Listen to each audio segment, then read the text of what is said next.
Hello friends, welcome to UPSC PCS Hindi वालों। आज का हमारा टॉपिक है राज्य व्यवस्था में अधिनियम 1996 पैसा एक्ट।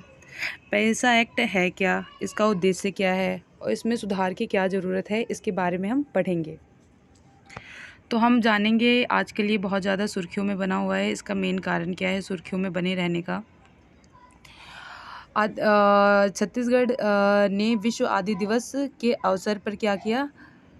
उन्होंने अनुसूचित क्षेत्रों के विस्तार, ठीक है, और अधिनियम 96 को लागू कर दिया, ठीक है।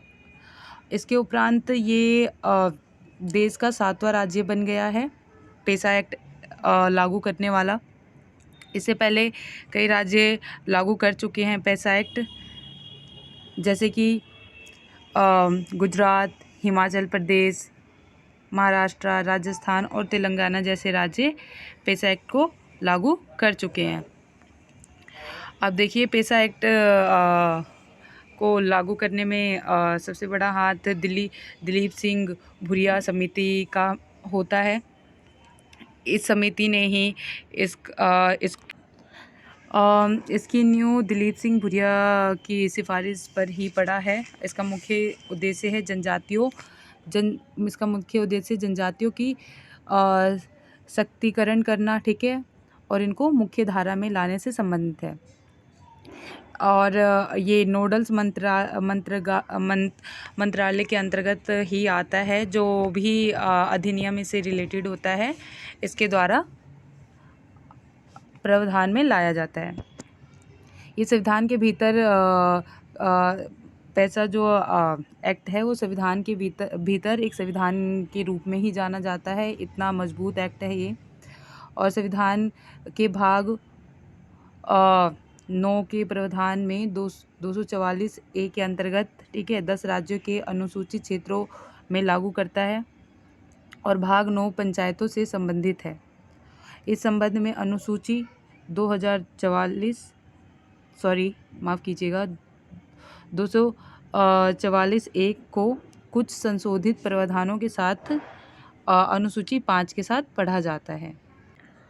अब पैसा एक्ट के महत्व को हम देखते हैं। पैसा एक्ट का महत्व क्या है?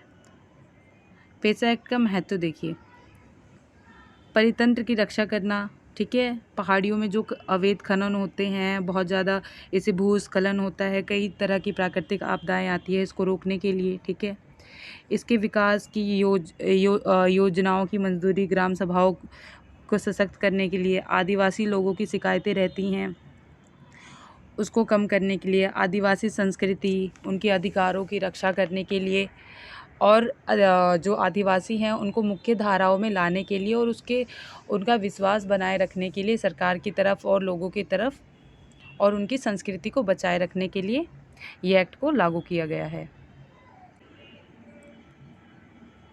देखेंगे अब पैसा अधिनियम का उद्देश्य क्या है।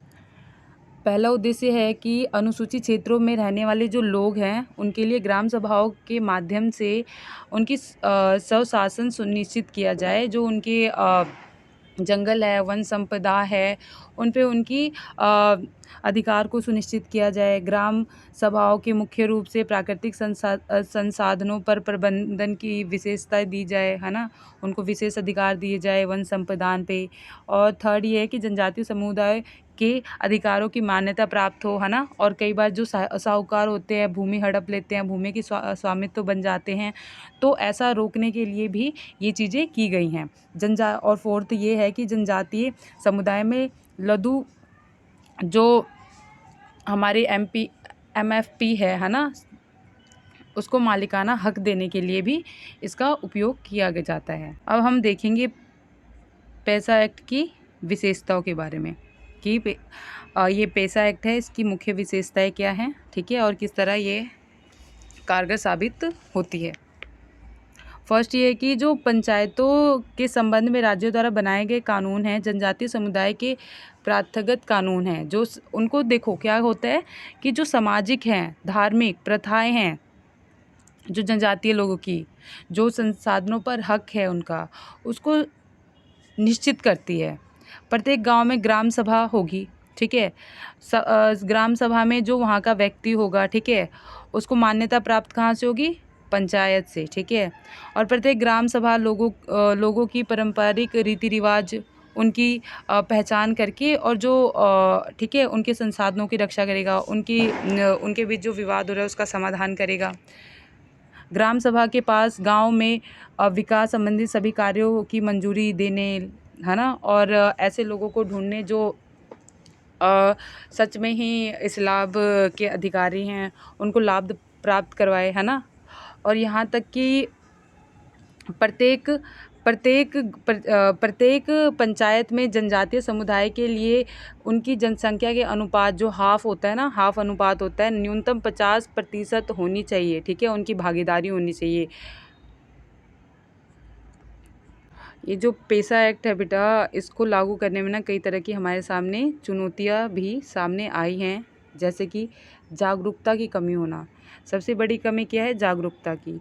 लोगों को ये पता नहीं है कि मतलब जो पेसा एक्ट है उनके लिए किस तरह कारगर है, किस तरह से उनके लिए लाभकारी है, इसकी कमी है। लोगों को ये ज्ञान ही नहीं है। अगर जिस चीज़ का हमें ज्ञान ही नहीं हो, जिस चीज़ का पता ही नहीं तो उस अधिकार का लाभ, उस कानून का लाभ हम कैसे उठा पाएंगे? तो हमें जागरूकता फैलानी चाहिए। सीमित सतर्कता, मतलब कुछ ही लोगों को के हाथ में और ऐसे लोगों के हाथ में जो गैर जनजातीय लोगों के हाथ में सत्ता है, तो वो अपने फ़ायदे के लिए ही चीज़ों का और कानूनों का यूज़ करते हैं, ठीक है। पैसे के तहत प्रावधानों का उल्लंघन किया जाता है। कई प्रकार गैर कानूनी तरीके से कोयला खनन, यहाँ तक कि वन संपदाओं को नुकसान पहुँचाया जाता है, ठीक है। और यहाँ तक कि झारखंड, देखिए झारखंड में ना आदिवासी जो ये पैसा कानून था लागू किया जाता, और झारखंड में जो है 26% आदिवासी जनसंख्या रहती है, बट वहाँ पे भी विफल रहे ये पैसा कानून लागू करने में।